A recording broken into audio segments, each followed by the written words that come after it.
Presenter sekaligus anggota DPR RI, Uya Kuya, akhirnya buka suara menanggapi isu yang menyebut dirinya kabur ke luar negeri pasca rumahnya dijarah massa. Uya dengan tegas membantah kabar tersebut. Enggak. Demi Allah saya nggak ke luar negeri. Jadi, please lebih cerdas melihat, jangan tergiring hoaks-hoaks di medsos, kata Uya Kuya di Polres Metro Jakarta Timur, Rabu, 3 September 2025. Menurut Uya, isu dirinya kabur ke luar negeri hanyalah hoaks yang sengaja digoreng untuk memanas-manasi keadaan.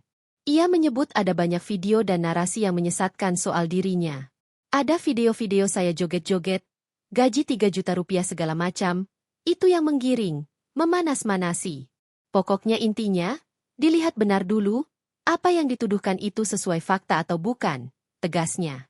Rumah Uya Kuya yang berlokasi di Duren Sawit, Jakarta Timur sempat digeruduk massa pada Sabtu, 30 Agustus 2025.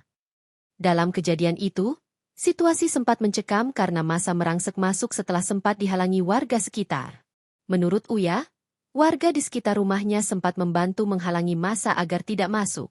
Namun, sejumlah orang dari luar diduga memprovokasi hingga akhirnya penjarahan tak terbendung.